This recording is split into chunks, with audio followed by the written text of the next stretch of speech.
Welcome to the lecture on switch statements. We have seen if else and else if.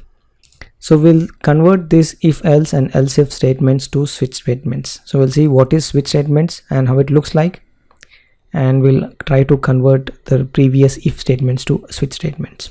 Okay, if you open up the example, the logical flow is to even do the same thing, check odd or even and print it. We will use this switch statement now. I will understand how the syntax of switch statement looks like. So for this we will use this file switch statements.php. Let's go ahead and create this file. Okay, and then we're going to use the previous sample example. So we'll open our previous example file, that is the else if statement, and we'll convert this condition into a switch condition. So I'm going to copy this.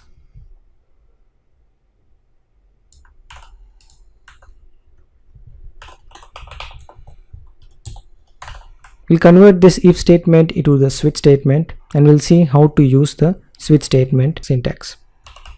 So we'll say switch, and switch basically have a condition here, then it has a case. Okay, so whatever is the variable here, if it match with the case, then that case will get executed. Okay, so we'll say we want to check result. Okay, and if the result is 1 or case 0, the value of result is 1, then this case get executed. So you say echo odd number, then you have to put a break keyword here. Break is to break out of that case. Then this is an even number. Okay, so that's how basically you write in switch statement. You have a switch, then you put a variable here, that's basically a condition, and the value of that condition you will check with the case. Because the result is 1, then this will be executed. If the result is 0, it will be executed. You can even have a default one. If nothing is found, then you can say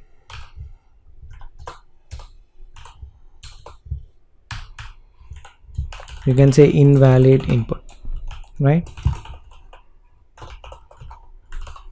Okay, because default is the last statement, you don't need a break. Let's execute this. So we'll say php switch statement. So it's an even number and an even number. The even number, first one is coming from if condition, the second one is coming up from the switch statements. Okay, let's do another example. Let's convert another if condition to a switch condition.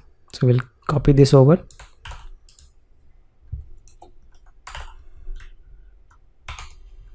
You can try this out. You don't want me to type here, but you can take a break, pause this video here, and you can convert this if statement into a switch statement.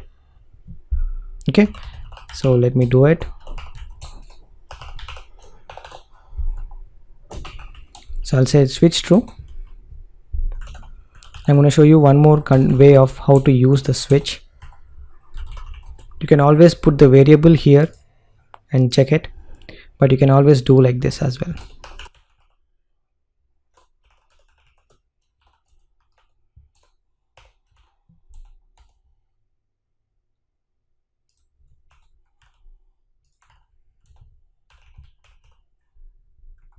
And you can print default as else statement. If nothing is true, then the false condition, that is the default condition, will get executed.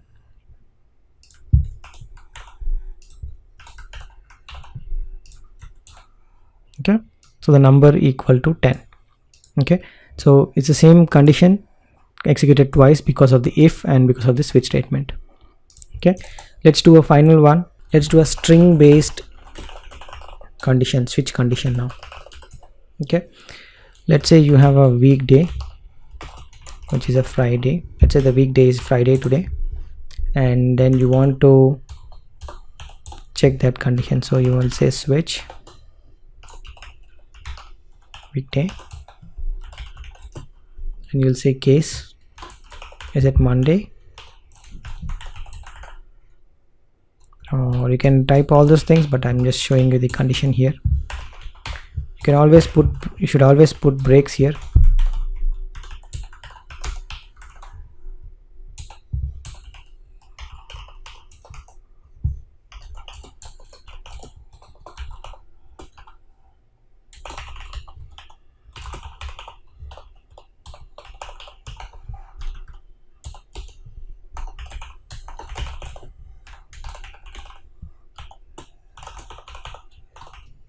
Okay, so we have a weekday variable which has fry, and then you want to find out the full form of that. Then you put in a switch, and if that matches with that string, it will print out the Friday. If nothing is matched, others are printed. If one is matched, then Monday is printed. Okay, so it's converted Friday to Friday, and if it is something else, then it will print others. If it is Mon, it will print Monday. Okay, so that's how you basically use switch statement. And remember, you need to have a break.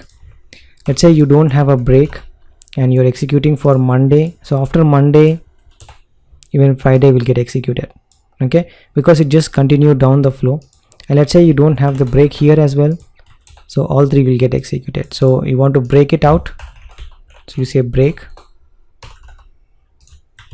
then the other is not executed, you put a break here, and the Friday will get not executed. Okay, so break is important. Remember that for every case that you write and you want to close the case, there's no brackets here, you have to use the break statements, because you don't have like this, right? The reason you don't have this, you have to work around with the breaks. You have to tell where the case is completed, and that can be done using the break. I hope it is clear how to use switch statements. And you have to put a condition, then you have to put a case, and default is default, that is a false condition. You have compared it with the if conditions. So it's clear now how to write an if, else, and how to write a switch statement. Well, that's all about switch statement, and I'll see you in the next one.